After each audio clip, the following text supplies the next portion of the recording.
kepada orang tua disebut dengan bir, lebih tinggi dari silaturahmi.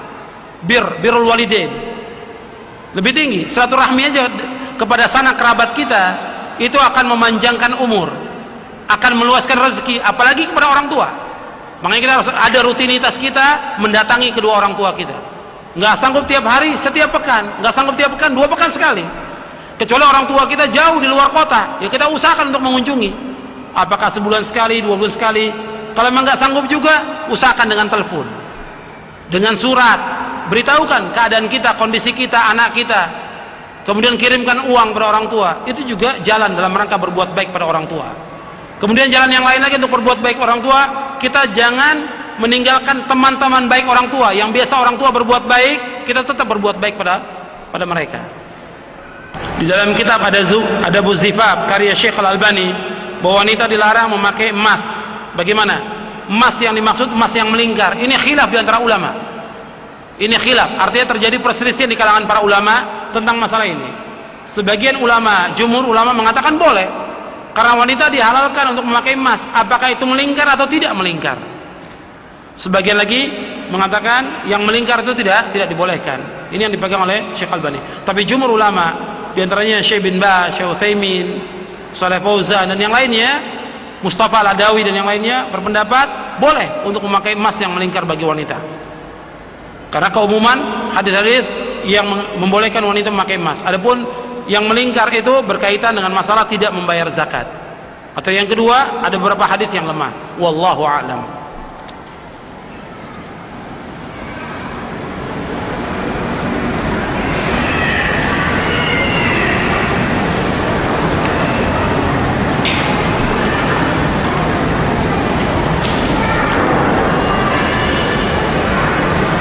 Bukankah orang-orang Yahudi dan Majusi sekarang ini banyak yang berjenggot? Lalu bagaimana maksudnya khalifun majus? Artinya tentang mereka berjenggot itu yang mengikuti kita kepada mereka atau mereka mengikuti kita? Orang Yahudi, Nasrani, Majusi yang mengikuti kita. Setiap perbuatan baik kita ditiru oleh mereka, nggak ada masalah. Bukan berarti kalau mereka berbuat kemudian langsung kita tinggalkan sunnah itu. Islam menganjurkan untuk berjenggot. Karena orang Yahudi atau Nasrani berjenggot, sekarang kita cukur jenggot. Terbalik, justru kita tetap memelihara itu, biar mereka tambah meniru kita. Pada asalnya mereka tidak berjenggot. Yang berjenggot dari mereka bisa dihitung dengan jari. Bisa dihitung dengan jari. Secara umum mereka tidak berjenggot. Jadi kadang-kadang orang, karena mereka sekarang memakai jenggot, berarti kita cukur jenggot. Gak benar pemahaman ini. Ini pemahaman yang sesat. Saya contohkan yang ekstrim. Yang ekstrim, ya. Kalau mereka berpendapat demikian, kalau ada orang Majusi masuk Islam, apa kita murtad dengan sebab itu? Ini contoh yang ekstrim. Karena mereka ikut kita masuk Islam, berarti kita murtad. Nggak mau diikuti oleh mereka. Tidak, tetap kita pertahankan Islam kita. Sama dengan jenggot.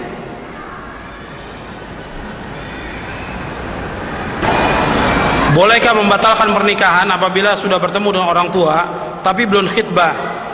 Ya kalau seandainya belum khitbah nggak apa-apa, atau sudah khitbah kalau dia mau batalkan juga boleh.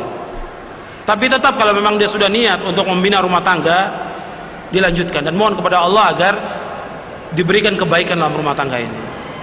Tidak boleh terlalu gampang. Sebab ada juga laki-laki yang gampang, lihat ini nggak jadi, lihat ini nggak jadi. Ini mempermainkan wanita dan tidak dibolehkan. Akhirnya dia tamattu, bersenang-senang untuk melihat wanita. Ini juga tidak dibolehkan. Makanya ketika dia memang sudah tahu bahwa ini wanita baik, soleh, dan sudah diberitahukan soleh dan laki-lakinya soleh, dia berazam untuk segera menikah. Bagaimana kalau orang tua menunda pernikahan dengan alasan masih lama dia kuliahnya? Ya, dia berusaha untuk mengatakan kepada orang tua bahwa yang terbaik bagi anak ini untuk segera menikah. Karena dengan ditunda itu akan timbul fitnah. Karena dia akan datang, akan kirim surat atau SMS atau telepon dan yang merupakan fitnah. Maka yang terbaik bagi orang tua untuk segera menikahkan.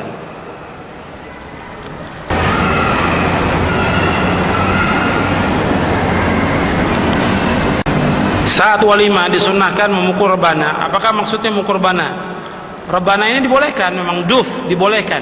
Jadi semua alat musik itu diharamkan dalam Islam kecuali duf, rebana. Rebana dibolehkan. Yang membolehkan Rasulullah SAW. Sebab Nabi bersabda, faslu bainal halal wal haram darbud duf.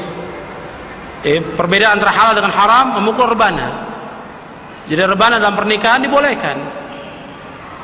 Nasyid dibolehkan bagi anak kecil, bukan orang dewasa. Saya sebutkan di sini.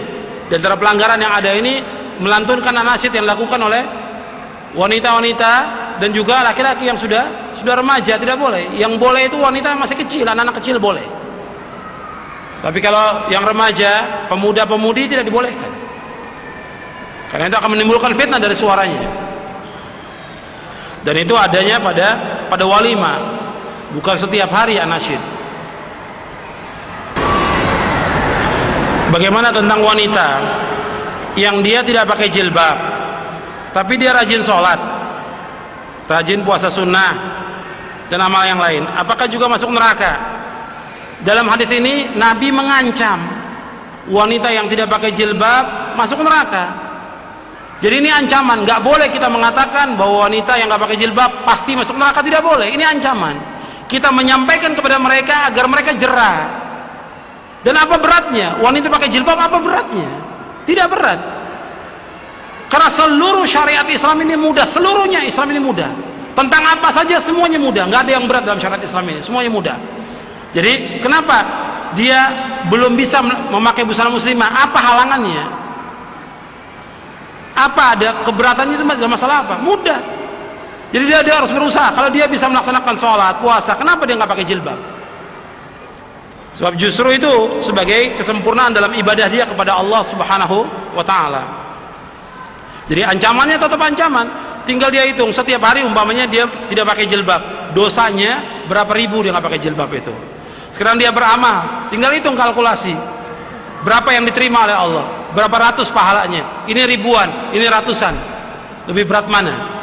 Belum lagi dosa-dosa yang lain. Jadi kita nggak bisa kalkulasi dengan ro'yu kita, karena kita puasa, sholat, zakat, sudah pasti sorga, meskipun nggak pakai jilbab. Nggak bisa demikian. Kita harus tetap berusaha untuk melaksanakan syariat ini. Kalau dalam pelaksanaan ada kekurangan, kita serahkan kepada Allah. Kita mohon kepada Allah, Rabbana la tu'akhidna in nasina wa akhtana. Tapi kita berusaha untuk melaksanakan syariat ini. Sepupu ana sering tabarruj dan sudah dinasihati atau terbuka pakaiannya, sudah nasihati, tapi tetap demikian. Bagaimana sikap anak? Apakah anak diamkan? Ya tetap, selama masih ada kesempatan untuk memberikan nasihat-nasihat, masih ada kesempatan memberikan nasihat-nasihati terus, dan doakan mudah-mudahan Allah memberikan hidayah kepada dia untuk bisa memakai jilbab. Bagaimana kalau seorang mencerai istrinya, talak satu, talak dua? Bagaimana tentang rujuknya? Ya rujuknya cukup dia kembali, artinya cerai ketika talak satu, si istri tetap di rumah. Si istri tetap di rumah, nggak boleh diusir dari rumah itu. Kemudian kalau suami niat untuk kembali, boleh dia kembali. Dengan dia mencium istrinya, mencampuri, itu sudah rujuk. Tinggal nanti diberitahu kepada saudaranya bahwa dia sudah rujuk. Begitu juga talak dua, demikian. Ya rujuknya dengan dia kembali kepada istrinya. Saya pernah berbuat zina, kemudian wanita tersebut hamil, kemudian saya nikahi. Kemudian anak ini sudah dewasa dan akan menikah. Kepada siapa nisbat anak ini? Yang pertama saya ingatkan kepada yang berbuat, dia wajib taubat kepada Allah. Seorang yang berzina, laki-laki yang berzina dan perempuan yang berzina, dia wajib taubat kepada Allah dengan taubat nasuh. Taubat yang ikhlas, taubat yang jujur, taubat yang sungguh-sungguh dengan ketentuan syarat-syarat tentang masalah taubat ini. Kemudian dia melakukan perbuatan-perbuatan yang baik dari segi akidah, ibadah dan yang lain, akhlak. Itu dia harus berbuat kebajikan, karena dengan kebajikan itu mudah-mudahan akan mengampuni dosa-dosanya. Yang ketiga tentang anak ini, tidak bisa dinisbatkan kepada bapaknya. Binnya nggak bisa dinisbatkan kepada bapaknya. Jadi kata Nabi, al waladu lil firash,